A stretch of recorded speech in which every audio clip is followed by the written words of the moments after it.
ഏറ്റവും പ്രധാനപ്പെട്ട അമലാണ് ഫിത്ർ സക്കാത്ത്. അത് നോമ്പ് 1 മുതൽക്ക് തന്നെ കൊടുക്കാൻ പറ്റുമെങ്കിലും പെരുന്നാള് എന്റെ രാത്രി, ഉദാഹരണത്തിന് നാളെ പെരുന്നാളാണെങ്കിൽ ഇന്നത്തെ മഗ്‌രിബ്, ആ മഗ്‌രിബ് മുതൽക്കാണ് നിർബന്ധമാകുന്നത്. മഗ്‌രിബിന്റെ തൊട്ട് മുമ്പ് ജനിച്ച കുട്ടിയുടെയും ഫിത്ർ സക്കാത്ത് കൊടുക്കണം. മഗ്‌രിബിന്റെ ശേഷം മരിച്ചവരുടെയും ഫിത്ർ സക്കാത്ത് കൊടുക്കണം. മഗ്‌രിബിന് മുമ്പ് മരിച്ചവരുടെ ഫിത്ർ സക്കാത്ത് കൊടുക്കേണ്ടതില്ല.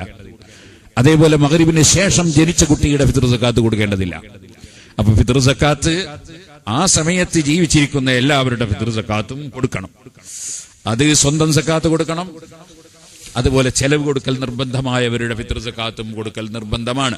അപ്പൊ ഭാര്യയുടെ, ചെറിയ മക്കളുടെ ഒക്കെ ഫിത്ർ സക്കാത്ത് കൊടുക്കണം. അതുപോലെ ബാപ്പ ഉമ്മക്ക് ചെലവ് കൊടുക്കൽ നിർബന്ധമാകുമ്പോ അവരുടെ ഫിത്ർ സക്കാത്ത് കൊടുക്കണം. അങ്ങനെ ചെലവ് കൊടുക്കൽ നിർബന്ധമായവരുടെ ഫിത്ർ സക്കാത്ത് കൊടുക്കണം. ഞാൻ കൂടുതൽ വിശദീകരിക്കുന്നില്ല. ബാപ്പക്ക് ഉമ്മ മരിച്ചു പോയിട്ടുണ്ട്, ഒരു വിവാഹം കഴിക്കണമെന്ന് ആഗ്രഹമുണ്ട്, എന്നാൽ വിവാഹം കഴിപ്പിച്ചു കൊടുക്കണം. വിവാഹം കഴിച്ചാൽ ആ കഴിച്ച ഭാര്യയുടെ ചെലവ് മക്കൾ കൊടുക്കണം. ബാപ്പക്ക് കഴിവില്ലെങ്കിൽ മക്കൾ കൊടുക്കണം. പക്ഷെ അവരുടെ ഫിത്ർ സക്കാത്ത് കൊടുക്കേണ്ടതില്ല. അപ്പോൾ അത് വളരെ ഗൗരവമുള്ള വിഷയമാണ്. ചിലരുടെ ധാരണ ഭാര്യ മരിച്ചാൽ പിന്നെ ബാപ്പ ഒന്നും കെട്ടാൻ പാടില്ല, കെട്ടിന്റെ ബാപ്പയേറ്റ് ബാപ്പാനോട് തല്ലുണ്ടാക്കുന്ന ചില മക്കളുണ്ട്. യാതൊരു വിവരവുമില്ലാത്തവരാണ് അവർ. ഇരിക്കട്ടെ, ഞാൻ പറഞ്ഞത്, അപ്പോ ചെലവ് കൊടുക്കൽ നിർബന്ധമുള്ളവരുടെ ഫിത്ർ സക്കാത്തും കൊടുക്കണം. ഫിത്ർ സക്കാത്ത് കൊടുക്കൽ നിർബന്ധമില്ലാത്ത ആളുകളൊന്നും നമ്മുടെ നാട്ടിലുണ്ടാകാൻ സാധ്യതയില്ല.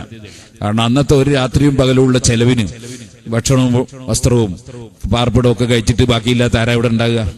എല്ലാവരും കൊടുക്കണം തന്നെ പറയാ. എല്ലാവരും ഫിത്ർ സക്കാത്ത് കൊടുക്കണം. ഒരു സാഅ അരിയാണ് കൊടുക്കേണ്ടത്. നല്ല അരി കൊടുക്കണം. ഏതെങ്കിലും വടക്കരിയല്ല കൊടുക്കേണ്ടത്, നല്ല അരിയാണ് കൊടുക്കേണ്ടത്. നമ്മൾ നമ്മൾ ഇഷ്ടപ്പെടുന്നതാണ് കൊടുക്കേണ്ടത്. അരി, ഗോതമ്പും കൊടുക്കാം. അപ്പോ ധാന്യം കൊടുക്കണം.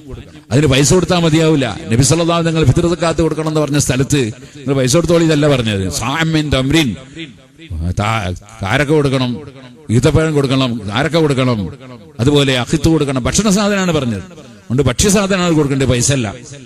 ഇമാം അബൂ ഹനീഫ റളിയല്ലാഹുവിന്റെ മദ്ഹബിൽ അങ്ങനെ പണം കൊടുത്താൽ മതി എന്നുണ്ട്. ഹനഫി മദ്ഹബുകാർക്കല്ലേ, നമുക്കല്ലല്ലോ, നമ്മൾ ഷാഫി മദ്ഹബുകാരല്ലേ. അപ്പോ ഹനഫി മദ്ഹബിൽ അങ്ങനെ ഒരു അഭിപ്രായമുണ്ട്. അതേ സമയത്ത് ആ ഹനഫി മദ്ഹബിലും നല്ലത് ഭക്ഷണം കൊടുക്കൽ തന്നെയാണ്. കാരണം 3 മദ്ഹബിനോട് യോജിച്ചുകൊണ്ടാണ് ഹനഫി മദ്ഹബിലും നല്ലത്. അതുകൊണ്ട് ഭക്ഷ്യവസ്തുവാണ് കൊടുക്കേണ്ടത്, പണമല്ല.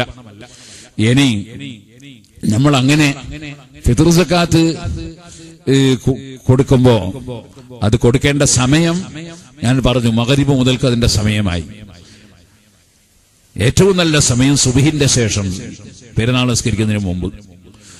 അത് പെരുന്നാൾ നിസ്കാരത്തിന് ശേഷം നമ്മളൊരു കുടുംബത്തിൽപ്പെട്ട ആൾക്ക് കൊടുക്കാൻ വേണ്ടി തൽക്കാലം മാറ്റിവെച്ചു. അങ്ങനെയാണെങ്കിൽ അതിന് കുഴപ്പമില്ല. ഏതായിരുന്നാലും പെരുന്നാൾ ദിവസത്തിൽ ഇത് കൊടുത്ത് വീട്ടിൽ നിർബന്ധമാണ്. ഉച്ചക്ക് മുമ്പ് എന്തായിരുന്നാലും കൊടുക്കാൻ നോക്കണം. അന്നത്തെ ദിവസത്തിനപ്പുറത്തേക്ക് കൊണ്ടുപോകാതിരിക്കണം. അങ്ങനെ ഫിത്ർ സക്കാത്ത് നിർബന്ധമായ ഒരു അമലാണ്. അത് നമ്മളെല്ലാവരും ചെയ്യണം.